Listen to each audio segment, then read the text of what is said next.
Salman welcome to our YouTube family. ಕುಡ್ಲಾರ್ ಹಂಪಿ ಧರ್ಮಸ್ಥಳದಲ್ಲಿ ಹೂತುಹಾಕಿರುವಂತಹ ಪ್ರಕರಣಕ್ಕೆ ಸಂಬಂಧಪಟ್ಟ ಹಾಗೆ ಚಿನ್ನಯ್ಯನಿಗೆ ಈಗ ಬೇಲ್ ಕೂಡ ಸಿಕ್ಕಿರುವಂಥದ್ದು ಎಲ್ರಿಗೂ ಕೂಡ ಗೊತ್ತಿದೆ. ಆದರೆ ಚಿನ್ನಯ್ಯ ಜೈಲಿನಿಂದ ಹೊರಗಡೆ ಬರಲಿಲ್ಲ, ಅವನಿಗೆ ಶ್ಯೂರಿಟಿ ಕೂಡ ಕೊಡಬೇಕು ಮತ್ತು 1 ಲಕ್ಷ ಬಾಂಡ್ನ ಅರೇಂಜ್ಮೆಂಟ್ ಕೂಡ ಆಗಬೇಕು. ಸೊ ಅದು ಆದ ನಂತರ ಚಿನ್ನಯ್ಯ ಹೊರಗಡೆ ಬರ್ತಾನೆ. ಸದ್ಯದ ಮಟ್ಟಿಗೆ ಅದು ಆಗಿಲ್ಲ ಅನ್ನುವಂಥ ಮಾಹಿತಿ ಕೂಡ ಸಿಕ್ಕಿರುವಂಥದ್ದು. ನಿಮ್ಗೆಲ್ರಿಗೂ ಕೂಡ ಗೊತ್ತಿದೆ ಬೇಲ್ ಯಾವ ಕಾರಣಕ್ಕಾಗಿ ಸಿಕ್ತು ಅನ್ನುವಂಥ ವಿಚಾರದಲ್ಲಿ. ಯಾವುದೇ ದೊಡ್ಡ ಮಟ್ಟದಲ್ಲಿ ಚಿನ್ನಯ್ಯನ ಮೇಲೆ ಎಲಿಗೇಷನ್ ಇರಲಿಲ್ಲ. ಸೊ ಆ ಕಾರಣಕ್ಕಾಗಿ ಬೇಲ್ ಕೂಡ ಸಿಕ್ಕಿರುವಂಥದ್ದು. ಮತ್ತೆ 3 ತಿಂಗಳಿಂದ ಚಿನ್ನಯ್ಯ ಜೈಲಲ್ಲಿ ಕೂಡ ಇದ್ದ. 3 ತಿಂಗಳಾದರೂ ಕೂಡ ಚಾರ್ಜ್ ಶೀಟ್ ಆಗಿಲ್ಲ. ಈ ಕಾರಣಕ್ಕಾಗಿ ಚಿನ್ನಯ್ಯನಿಗೆ ಬೇಲ್ ಕೂಡ ಸಿಕ್ಕಿರುವಂಥದ್ದು.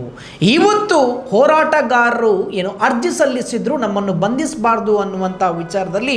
ಅದರ ವಾದ ಪ್ರತಿವಾದ ಕೂಡ ಇತ್ತು ಹೈಕೋರ್ಟ್ ಅಲ್ಲಿ SIT ಮತ್ತು ಹೋರಾಟಗಾರರ ನಡುವೆ. ಮತ್ತೆ ಕೋರ್ಟ್ ಹೇಳಿದೆ SITಗೆ ಯಾವುದೇ ಕಾರಣಕ್ಕೂ ಹೋರಾಟಗಾರರನ್ನು ಬಂಧಿಸುವಂತಿಲ್ಲ ಅಂತೇಳಿ. SIT ಹೇಳಿದೆ ನಾವು ತನಿಖೆಯನ್ನು ಮಾಡ್ತಾ ಇದ್ದೀವಿ ಅನ್ನುವಂಥ ವಿಚಾರದಲ್ಲಿ. ಸೊ ಹಾಗಿರ್ಬೇಕಾದ್ರೆ ಮೊನ್ನೆ ಕಂಪ್ಲೇಂಟ್ ರಿಪೋರ್ಟ್ ಅನ್ನು ಕೂಡ ಕೊಟ್ಟಿದೆ, ತನಿಖೆ ಮುಂದುವರೆದಿದೆ ಅನ್ನುವಂಥದ್ದು ಇವತ್ತಿನ ವಾದ ಪ್ರತಿವಾದದಲ್ಲಿ ಸ್ಪಷ್ಟವಾಗಿ ಗೊತ್ತಾಗಿರುವಂಥದ್ದು. ಸೊ ಹೀಗಿರಬೇಕಾದ್ರೆ ಹೋರಾಟಗಾರರನ್ನು ಯಾವುದೇ ಕಾರಣಕ್ಕೂ ಬಂಧಿಸುವಂತಿಲ್ಲ ಅಂತೇಳಿ ಮತ್ತೊಮ್ಮೆ ಕೋರ್ಟ್ ಹೇಳಿರುವಂಥದ್ದು. SIT ತನಿಖೆ ಆಗ್ತಾ ಇದೆ, ನಿಮಗೇನು ತೊಂದರೆ ಇದೆಯಾ ಅನ್ನುವಂಥ ವಿಚಾರದಲ್ಲಿ ಇಲ್ಲ. ಸೊ ಹಾಗಾಗಿ SIT ತನಿಖೆ ನಡೀತಾ ಇದೆ, ನೋಡಬೇಕು ಯಾವ ರೀತಿಯಾಗಿ ನಡೆಯುತ್ತೆ ಅನ್ನುವಂಥ ವಿಚಾರದಲ್ಲಿ. ಮತ್ತೆ ಡಿಸೆಂಬರ್ 1st ವೀಕಲ್ಲಿ ಡೇಟ್ ಕೂಡ ಕೊಟ್ಟಿದೆ. ಮೊನ್ನೆ ಚಿನ್ನಯ್ಯನ ಬೇಲ್ ಆದಾಗ ಚಿನ್ನಯ್ಯನ ಪರ ವಕೀಲರು ಏನು ಹೇಳ್ತಾರೆ ಅಂತ ಹೇಳಿದ್ರೆ, ಚಿನ್ನಯ್ಯನನ್ನು ಹೂತು ಹಾಕೋಕೆ ಯಾರು ಹೇಳಿದ್ರು ಅವರನ್ನು SIT ಇದುವರೆಗೂ ಒಂದು ನೋಟಿಸ್ ಕೂಡ ಕೊಡಲಿಲ್ಲ, ಅರೆಸ್ಟ್ ಮಾಡುವಂಥದ್ದು ಮಾಡಲಿಲ್ಲ ಅಥವಾ ವಿಚಾರಣೆಗೆ ಒಳಪಡಿಸಿಲ್ಲ ಅಂತೇಳಿ ಹೇಳುತ್ತೆ. ಚಿನ್ನಯ್ಯನನ್ನು ಹೂತು ಹಾಕೋಕೆ ಯಾರು ಹೇಳಿದರೋ ಅವರ ಹೆಸರನ್ನು 183 ಹೇಳಿಕೆಯನ್ನು ಕೊಟ್ಟಿದ್ದ ಕೋರ್ಟಲ್ಲಿ ಚಿನ್ನಯ್ಯ ಅವಾಗ ಹೇಳಿದ್ದಾನೆ. ಸರಿಸುಮಾರು 40 ಹೆಸರುಗಳನ್ನು ಕೂಡ ಹೇಳಿದ್ದಾನೆ. ಅವರಿಗೆ ನೋಟಿಸನ್ನು ಕೊಡಲಿಲ್ಲ, ಅವರ ವಿಚಾರಣೆಯನ್ನು SIT ಮಾಡಿಲ್ಲ ಅಂತೇಳಿ ಚಿನ್ನಯ್ಯನ ಪರ ವಕೀಲರು ಹೇಳ್ತಾರೆ. ಹಾಗಾದರೆ ಯಾಕೆ ಮಾಡಿಲ್ಲ? ವಿಚ್ ಮೀನ್ಸ್ ಚಿನ್ನಯ್ಯ ಹೂತು ಹಾಕಿದ್ದು ಸತ್ಯ ಅಂತೇಳಿ ಇಲ್ಲಿ ಪ್ರೂವ್ ಆಗುತ್ತೆ. ಮತ್ತೆ ಆ 13 ಸ್ಪಾಟಲ್ಲಿ ಬಾಡಿ ಯಾಕೆ ಸಿಗಲಿಲ್ಲ ಅನ್ನುವಂಥ ವಿಚಾರಕ್ಕೂ ಸಂಬಂಧಪಟ್ಟಾಗೆ ಚಿನ್ನಯ್ಯನ ಪರ ವಕೀಲರು ಕೋರ್ಟಲ್ಲಿ ಉತ್ತರ ಕೊಡ್ತಾರೆ. ಯಾಕಂತ ಹೇಳಿದರೆ ಅಲ್ಲಿ ಮರಗಳು ಬೆಳೆದಿದೆ, ನದಿ ನೀರಿಗೆ ಅದು ಕೊಚ್ಚಿಕೊಂಡು ಕೂಡ ಹೋಗಿರ್ಬೋದು ಅನ್ನುವಂಥ ವಿಚಾರದಲ್ಲಿ ಈ ಕಾರಣಕ್ಕಾಗಿ ನಮಗೆ ಬಾಡಿ ಸಿಗಲಿಲ್ಲ ಅಂತ ಹೇಳಿ. ವಿಚ್ ಮೀನ್ಸ್ ಮತ್ತೊಮ್ಮೆ ಇಲ್ಲಿ ಪ್ರೂವ್ ಆಗುವಂಥದ್ದು ಏನು ಅಂತ ಹೇಳಿದರೆ ಚಿನ್ನಯ್ಯ ಹೂತು ಹಾಕಿರುವಂಥದ್ದು ಸತ್ಯ ಸತ್ಯ ಸತ್ಯ ಅಂತೇಳಿ. ಮತ್ತೊಂದು SIT ಅವರೇ ಒಪ್ಪಿಕೊಳ್ತಾರೆ 3 ಕಡೆಯಲ್ಲಿ ಡೆಡ್ ಬಾಡಿಗಳು ಸಿಕ್ಕಿದೆ, ಕಳೆಬರಗಳು ಸಿಕ್ಕಿದೆ ಅಂತ ಹೇಳಿ. ವಿಚ್ ಮೀನ್ಸ್ ಅಲ್ಲಿ ಇಲ್ಲಿಗಲ್ ಆಗಿ ಹೂತು ಹಾಕಿರುವಂಥದ್ದು ಸತ್ಯ ಅಂತೇಳಿ ಮತ್ತೊಮ್ಮೆ ಕೂಡ ಪ್ರೂವ್ ಆಗುವಂಥದ್ದು, ಅದು ಕೂಡ ರಿಸರ್ವ್ ಫಾರೆಸ್ಟ್ ಏರಿಯಾದಲ್ಲಿ. ಹಾಗಾದರೆ ಏನು ಬೇಕು? 39/2025 ಪ್ರಕರಣಕ್ಕೆ ಸಂಬಂಧಪಟ್ಟಾಗೆ ಹೂತು ಹಾಕಿದ್ದೋನೋ ಇಲ್ವೋ ಅನ್ನುವಂಥದ್ದು ಬೇಕಿತ್ತಲ್ವಾ? ಚಿನ್ನಯ್ಯನೇ ಹೇಳ್ತಾನೆ ಹೂತು ಹಾಕೋಕೆ ಹೇಳಿದಂಥ ವ್ಯಕ್ತಿಗಳ ಹೆಸರನ್ನು ಹೇಳಿದ್ದೀನಿ, ಅದನ್ನು ತನಿಖೆ ಮಾಡಿಲ್ಲ. ಅಲ್ಲಿ ಮರಗಳು ಬೆಳೆದಿದೆ, ನದಿ ನೀರಿಗೆ ಕೊಚ್ಚಿಕೊಂಡು ಕೂಡ ಹೋಗಿರಬಹುದು ಮೃತದೇಹಗಳು ಅನ್ನುವಂಥ ವಿಚಾರದಲ್ಲಿ. 3 ಕಡೆಯಲ್ಲಿ ಡೆಡ್ ಬಾಡಿಗಳು ಸಿಕ್ಕಿದೆ ಅನ್ನುವಂಥ ವಿಚಾರದಲ್ಲಿ. ಹಾಗಿರಬೇಕಾದ್ರೆ ಹೂತು ಹಾಕಿದ್ದು ಸತ್ಯ 39/2025 ಪ್ರಕರಣಕ್ಕೆ ಸಂಬಂಧಪಟ್ಟಾಗೆ ಸಿಕ್ತಲ್ವಾ? ಇನ್ನು ತನಿಖೆ ಯಾವ ರೀತಿ ಆಗುತ್ತೆ ಅನ್ನುವಂಥ ವಿಚಾರದಲ್ಲಿ ಮಾತ್ರ ಕಾದು ನೋಡಬೇಕಾಗಿದೆ. ಯಾಕಂತ ಹೇಳಿದ್ರೆ ಬರೀ 3 ಅಲ್ಲ, ವಿಠ್ಠಲ್ ಗೌಡ್ರು ಏನು ಬಂಗ್ಲಗುಡ್ಡೆಗೆ ಮಹಾಜಾರಿಗೆ ಅಂತೇಳಿ ಕರ್ಕೊಂಡೋದ್ರು, ಆ ಸಮಯದಲ್ಲಿ 8 ಕಳೆಬರಗಳು ಸಿಕ್ಕಿರುವಂಥದ್ದು. ಮೊದಲಿನಿಗೆ ಹೋಗಬೇಕಾದ್ರೆ 3, ನಂತರ 5 ಏನು ಸಿಕ್ಕಿದೆ ಅನ್ನುವಂಥ ವಿಚಾರದಲ್ಲಿ ವಿಠ್ಠಲ್ ಗೌಡ್ರೆ ಹೇಳಿರುವಂಥದ್ದು. ಅದರಲ್ಲಿ ಒಂದು ಮಗುವಿದ್ದು ಕೂಡ ಇತ್ತು, ಅದು ಏನೋ ವಾಮಾಚಾರ ಮಾಡಿದ ರೀತಿಯಲ್ಲಿ ಗೋಚರ ಆಗ್ತಾ ಇತ್ತು ಅನ್ನುವಂಥ ವಿಚಾರದಲ್ಲೂ ಕೂಡ ವಿಠ್ಠಲ್ ಗೌಡ್ರು ಹೇಳಿರುವಂಥದ್ದು. ಆದರೆ ಅದರ ತನಿಖೆ ಹೇಗೆ? ಬಂಗ್ಲಗುಡ್ಡೆದ್ದು ತನಿಖೆ ಹೇಗೆ? ನಂತರ SIT ಅವರು ಅವರಾಗೆ ಹೋಗ್ತಾರೆ, ಅಲ್ಲಿ ಯಾರೂ ವಿಟ್ನೆಸ್ ಇರಲಿಲ್ಲ, ಬರೀ SIT ಅವರೇ ಹೋಗಿರುವಂಥದ್ದು. ಆಗ ಒಂದಷ್ಟು ಬಾಡಿಗಳು ಮತ್ತೊಮ್ಮೆ ಸಿಗುತ್ತೆ. ಅಯ್ಯಪ್ಪ ಅನ್ನುವಂಥವನ ಸ್ಟಿಕ್ ಕೂಡ ಸಿಗುತ್ತೆ, ID ಕಾರ್ಡ್ ಕೂಡ ಸಿಗುತ್ತೆ, ಮತ್ತೊಬ್ಬನ ID ಕಾರ್ಡ್ ಕೂಡ ಸಿಗುತ್ತೆ, ರೆಕಾರ್ಡ್ಸ್ ಸಿಗುತ್ತೆ. ಸೊ ಅವನ ಫ್ಯಾಮಿಲಿಯವರನ್ನು ಕೂಡ ಇಂಟ್ರೋಗೇಷನ್ ಮಾಡಿದ್ದಾರೆ, ಇನ್ವೆಸ್ಟಿಗೇಷನ್ ಮಾಡಿದ್ದಾರೆ, ವಿಚಾರಣೆ ಮಾಡಿದ್ದಾರೆ. FSL ರಿಪೋರ್ಟ್ ಬಂದಿದೆಯೋ ಇಲ್ವೋ ಅನ್ನುವಂಥ ವಿಚಾರದಲ್ಲೂ ಕೂಡ ಗೊತ್ತಿಲ್ಲ.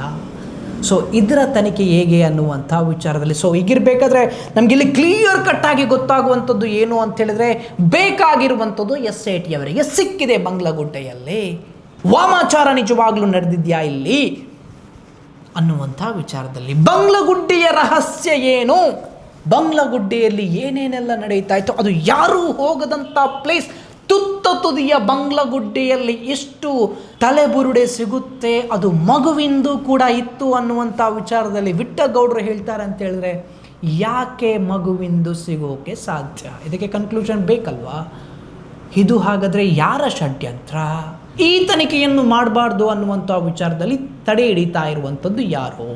1000 DKಶಿಗಳು ಇದರ ಹಿಂದೆ ಇದ್ದಾರಾ ಅನ್ನುವಂಥ ಪ್ರಶ್ನೆ ಕೂಡ ಮೂಡುವಂಥದ್ದು. ಈಗ ಒಂದಷ್ಟು ಜನ ಹೇಳ್ತಾ ಇದ್ರು ಇಲ್ಲಿ ಷಡ್ಯಂತ್ರ ನಡೆದಿದೆ, ಫಾರಿನ್ ಫಂಡ್ ಬಂದಿದೆ, ಅದು ಇದು ಅನ್ನುವಂಥ ವಿಚಾರದಲ್ಲಿ ಏನಾದರೂ ಪ್ರೂವ್ ಮಾಡಲಿಕ್ಕೆ ಆಯ್ತಾರೆ? ಒಂದೇ ಒಂದು ರೀತಿಯಲ್ಲಿ ಫಾರಿನ್ ಫಂಡ್ ಬಂದಿದೆ, ಷಡ್ಯಂತ್ರ ನಡೆದಿದೆ, ಮತ್ತೊಂದಾಗಿದೆ ಅನ್ನುವಂಥ ವಿಚಾರದಲ್ಲಿ ಯಾವುದೇ ಕಾರಣಕ್ಕೂ ಕೂಡ ಪ್ರೂವ್ ಮಾಡೋಕ್ಕಾಗಿಲ್ಲ. ಹಾಗಾದರೆ ಬುರುಡೆ ಮೀಡಿಯಾಗಳು ಇದಕ್ಕೆ ಉತ್ತರ ಕೊಡಬೇಕಲ್ವೇ? ಚಿನ್ನಯ್ಯನಿಗೆ ಬೇಲ್ ಕೊಡಬೇಕಾದ್ರೆ ಮತ್ತೊಂದು ಕಂಡೀಷನನ್ನು ಕೂಡ ಹಾಕ್ತಾರೆ. ನಾರ್ಮಲ್ ಆಗಿ ರೆಗ್ಯುಲರ್ ಆಗಿ ಕಂಡೀಷನ್ ಇದ್ದೇ ಇರುತ್ತೆ, ಸಾಕ್ಷಿ ನಾಶ ಮಾಡಬಾರ್ದು, ಮತ್ತೊಂದು ಮಾಡಬಾರ್ದು, ಅಥವಾ ಹೊರ ಜಿಲ್ಲೆಗೆ ಹೋಗಬಾರ್ದು ಅನ್ನುವಂಥ ವಿಚಾರದಲ್ಲಿ. ಸೊ ಅದು ಚಿನ್ನಯ್ಯನಿಗೆ ಇಲ್ಲೂ ಕೂಡ ಹೇಳಿದ್ದಾರೆ. ಮತ್ತೊಂದು ಇದರಲ್ಲಿ ಮೆನ್ಷನ್ ಮಾಡ್ತಾರೆ, ಯಾವುದೇ ಕಾರಣಕ್ಕಾಗಿ ಸೋಷಿಯಲ್ ಮೀಡಿಯಾಗೆ ಅಥವಾ ಮೀಡಿಯಾಗಳಿಗೆ ಸ್ಟೇಟ್ಮೆಂಟ್ಗಳನ್ನು ಚಿನ್ನಯ್ಯ ಕೊಡಬಾರ್ದು 39/2025 ಪ್ರಕರಣಕ್ಕೆ ಸಂಬಂಧಪಟ್ಟಾಗೆ ಅಂತ ಹೇಳಿ. SITಯ ಪರವರ ವಕೀಲರು ವಾದ ಮಾಡ್ತಾರೆ, ಅವನು ಹೊರಗಡೆ ಬಂದರೆ ಓಡಿ ಹೋಗ್ತಾನೆ ಅಥವಾ ಸ್ಟೇಟ್ಮೆಂಟ್ಗಳನ್ನು ಕೊಡ್ತಾನೆ, ಇದು ತುಂಬ ಸೆನ್ಸಿಟಿವ್ ಪ್ರಕರಣ, ಸೊ ಹಾಗಾಗಿ ಅವನಿಗೆ ಬೇಲ್ ಕೊಡಬಾರ್ದು ಅನ್ನುವಂಥ ವಿಚಾರದಲ್ಲಿ. ಸೊ ಈ ಕಾರಣಕ್ಕಾಗಿ ಈ ಕಂಡೀಷನ್ ಅನ್ನು ಕೂಡ ಹಾಕುತ್ತೆ ಕೋರ್ಟ್. ಸೊ ಒಂದು ವೇಳೆ ಚಿನ್ನಯ್ಯ ಮೀಡಿಯಾಗಳಿಗೆ ಹೋಗ್ತಾ ಇದ್ರೆ ಖಂಡಿತವಾಗ್ಲೂ ಸೋಷಿಯಲ್ ಮೀಡಿಯಾ ಅಥವಾ ಯೂಟ್ಯೂಬರ್ಸ್ಗಳಿಗೆ ಅವನು ಸಿಗ್ತಾ ಇರಲಿಲ್ಲ. ಡೈರೆಕ್ಟಾಗಿ ನನ್ನ ಪ್ರಕಾರ ಮೀಡಿಯಾಗಳಿಗೇ ಹೋಗ್ತಾ ಇದ್ದ. ಖಂಡಿತವಾಗ್ಲೂ ಮೀಡಿಯಾದವರು ಕೂರಿಸ್ತಾ ಇದ್ರು. ಚಿನ್ನಯ್ಯನಿಗೆ ಮತ್ತಷ್ಟು ಸಂಕಷ್ಟ ಕೂಡ ಎದುರಾಗ್ತಾ ಇತ್ತು. ಒಂದು ವೇಳೆ ಅವನು ಮೀಡಿಯಾಕ್ಕೆ ಹೋಗಿದ್ರೆ, ಬೇಲ್ ಕಂಡೀಷನಲ್ಲಿ ಈಗ ಹಾಕಿದ್ದಾರೆ, ಆ ಕಾರಣಕ್ಕಾಗಿ ಖಂಡಿತ ಅವನು ಹೋಗೋದಿಲ್ಲ. ಒಂದು ವೇಳೆ ಅವನು ಬೇಲ್ ಕಂಡೀಷನಲ್ಲಿ ಚಿನ್ನಯ್ಯನಿಗೆ ಮೀಡಿಯಾ ಸ್ಟೇಟ್ಮೆಂಟ್ ಕೊಡಬಾರ್ದು ಅಂತೇಳಿ ಏನಾದರೂ ಕಂಡೀಷನ್ ಹಾಕಿಲ್ಲ ಅಂತ ಹೇಳಿದರೆ, ಮೀಡಿಯಾಕ್ಕೆ ಹೋಗಿ ಚಿನ್ನಯ್ಯ ಕೂತ್ಕೊಂಡಿದ್ರೆ ಖಂಡಿತವಾಗ್ಲೂ ಮತ್ತೊಂದಷ್ಟು ಸಂಕಷ್ಟ ಎದುರಾಗ್ತಾ ಇತ್ತು. ಯಾಕೆಂತ ಹೇಳಿದ್ರೆ ಸುಳ್ಳುಗಳ ಮೇಲೆ ಸುಳ್ಳುಗಳನ್ನು ಹೇಳಿಸ್ತಾ ಇದ್ರು ಈ ಮೀಡಿಯಾಗಳು. ಹೀಗೆ ಹೇಳಬೇಕು, ಹಾಗೆ ಹೇಳಬೇಕು ಅನ್ನುವಂಥ ವಿಚಾರದಲ್ಲಿ ಬುರುಡೆ ಮೀಡಿಯಾಗಳು ಕೂಡ ಹೇಳಿಸ್ತಾ ಇದ್ರು. ಸೊ ನಂತರದಲ್ಲಿ ಮತ್ತೊಮ್ಮೆ ಕೋರ್ಟಿಗೆ ಬಂದಾಗ ಈ ಸುಳ್ಳುಗಳನ್ನು ಸತ್ಯವನ್ನಾಗಿ ಮಾಡೋಕೆ ಮತ್ತೆ ಸುಳ್ಳು ಹೇಳಿ ಮತ್ತೆ ಸಿಲುಕಿ ಹಾಕಿಕೊಳ್ತಾ ಇದ್ದ ಚಿನ್ನಯ್ಯ.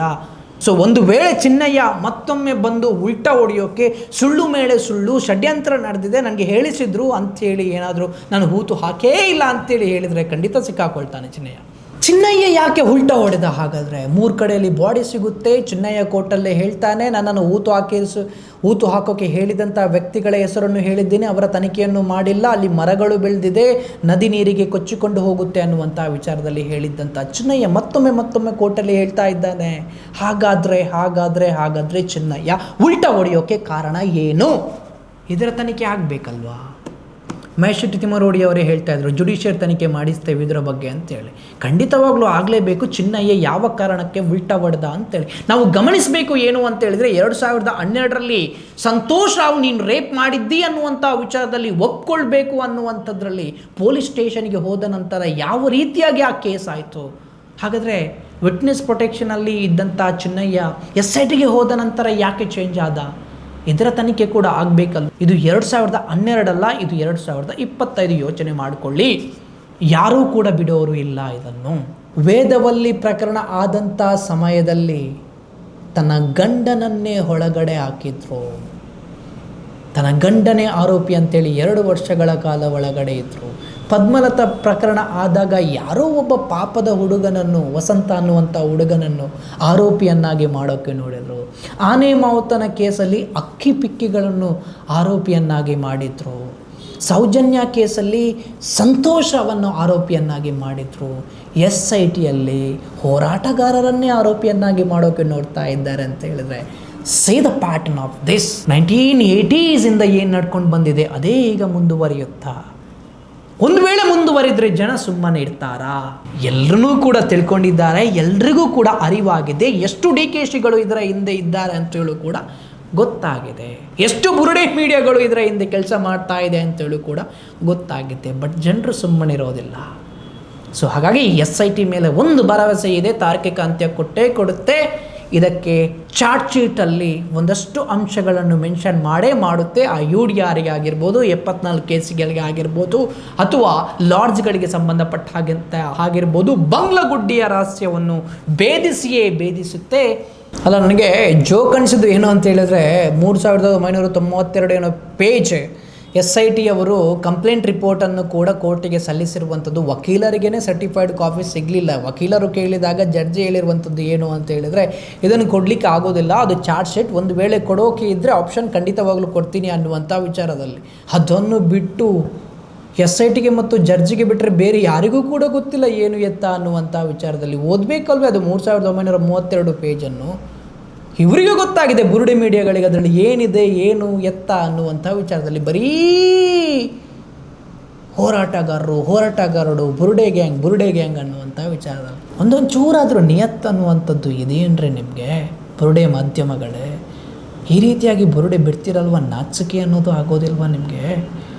ಆಯ್ತಪ್ಪ, ವಿಠ್ಠಲ್ ಗೌಡರು ಬುರುಡೆ ತಂದಿದ್ರು, ನಂತರದಲ್ಲಿ ಏನು ಮಾಡಿದ್ರು ಆ ಬುರುಡೆಯನ್ನು? ತನಿಖೆ ಆಗಬೇಕು ಅನ್ನುವಂಥ ವಿಚಾರದಲ್ಲಿ, FIR ಆಗಬೇಕು ಅನ್ನುವಂಥ ವಿಚಾರದಲ್ಲಿ ಅವರು ಕೋರ್ಟಿಗೆ ಹೋದರೆ ಹೊರತು ಆ ಬುರುಡೆಯನ್ನು ಹಿಡ್ಕೊಂಡು ಏನಾದರೂ ಮಾಡಿದರೆ ಸ್ವಾಮಿ, ಅದು ಬುರುಡೆ ಬಂಗ್ಲಗುಡ್ಡಿಯಲ್ಲೂ ಕೂಡ ಇದ್ದಿರುವಂಥದ್ದು ಸತ್ಯ, ತುದಿಯಿಂದ ತಂದಿರುವಂಥದ್ದು ಕೂಡ ಸತ್ಯ. ಹಾಗಾದರೆ ಆ ಬುರುಡೆ ಯಾಕಲ್ಲಿ ಬಂತು, ಆ ಬರೋ ಕಾರಣ ಏನು ಅಂತೇಳಿ ಯಾರೂ ಕೂಡ ಕೇಳ್ತಾ ಇಲ್ಲ. ಅದನ್ನು ಬಿಟ್ಟು ಬುರುಡೆ ತಂದಿದ್ದಾರೆ, ಕೋರ್ಟಿಗೆ ಕೊಂಡೋಗಿದ್ದಾರೆ, ಷಡ್ಯಂತ್ರ ಮಾಡಿದ್ದಾರೆ ಅನ್ನುವಂಥ ವಿಚಾರದಲ್ಲಿ ಹೇಳ್ತಾ ಇದ್ದಾರೆ ಅಂತ ಹೇಳಿದರೆ, ಏನು ಮಾಡಿದ್ದಾರೆ ಬುರುಡೆ ತಂದಿವರು? FIR ಆಗಬೇಕು, ತನಿಖೆ ಆಗಬೇಕು, ಅದು ಹೇಗೆ ಬಂತು ಅಲ್ಲಿ ಬುರುಡೆ, ಇಷ್ಟು ಬುರುಡೆಗಳು ಬೀಳೋ ಕಾರಣ ಏನು ಅನ್ನುವಂಥ ವಿಚಾರದಲ್ಲಿ ಅದನ್ನು ಇವರು ಬಿಂಬಿಸಿ ಷಡ್ಯಂತ್ರ ಅಂತೇಳಿ ನಿರಂತರವಾಗಿ ಇನ್ವೆಸ್ಟಿಗೇಷನ್ ಮಾಡಿದ್ರಲ್ವ ನೀವು? ಹೋರಾಟಗಾರರನ್ನೇ ಏನು ಸೂಚಿಸುತ್ತೆ ಇದು? ಮಹೇಶ್ ಶೆಟ್ಟಿ ತಿಮ್ಮರೋಡಿ ಅವರು ಹೇಳಿದ ಪ್ರಕಾರ ಜುಡಿಷಿಯಲ್ ಎನ್ಕ್ವೈರಿ ಆಗುತ್ತೆ. ನೋಡೋಣ ಏನೆಲ್ಲ ರಿಪೋರ್ಟ್ ಕೊಡ್ತಾರೆ SIT ಅವರು, ಯಾವ ರೀತಿಯಾಗಿ ತನಿಖೆ ಮಾಡ್ತಾರೆ ಅಂಥೇಳಿ ಕೈಯಲ್ಲೇ ಇದೆ ಇನ್ನೂ ಕೂಡ. ಸೊ ಹಾಗಾಗಿ ನಾನು ಹೇಳುವಂಥದ್ದು, ಕೈ ಮುಗಿದು ಹೇಳುವಂಥದ್ದು, ಪದ್ಮಲತಾ, ವೇದವಲ್ಲಿ, ಸೌಜನ್ಯ, ಆನೆ ಮೌತ ಕೇಸಲ್ಲಿ ಏನಾಗಿದೆ, ದಯಮಾಡಿ ಅದನ್ನು ಮಾಡೋಕೆ ಹೋಗಬೇಡಿ.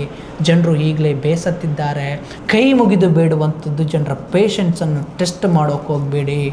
ಯಾವುದೋ ಒಂದು ಫ್ಯಾಮಿಲಿಯನ್ನು ಬಚಾವ್ ಮಾಡೋಕ್ಕೋಸ್ಕರ ಜನರ ಜೊತೆ ಆಟವನ್ನು ಆಡಬೇಡಿ. ಕಣ್ಣಲ್ಲಿ ಕಣ್ಣಿಟ್ಟು ನೋಡ್ತಾ ಇದ್ದಾರೆ ಈ ಪ್ರಕರಣವನ್ನು. ಪ್ರತಿಯೊಬ್ಬರಿಗೂ ಕೂಡ ಅರ್ಥ ಆಗಿದೆ, ಇಲ್ಲಿ ಭೂ ಮಾಫಿಯಾ ನಡೆದಿದೆ, ಇಲ್ಲಿ ಬಡ್ಡಿ ದಂಧೆ ನಡೀತಾ ಇದೆ, ಇಲ್ಲಿ ಹೂತು ಹಾಕಿರುವಂಥದ್ದು, ಜನಗಳಿಗೆ ಚಿತ್ರಹಿಂಸೆ ಕೊಟ್ಟಿರುವಂಥದ್ದು ನಡೆದಿದೆ ಅನ್ನುವಂಥ ವಿಚಾರದಲ್ಲಿ ಪ್ರತಿಯೊಬ್ಬರಿಗೂ ಕೂಡ ಅರ್ಥ ಆಗಿದೆ. ಇದಕ್ಕೆ ಅಂತ್ಯ ಬೇಕು ಸ್ವಾಮಿ.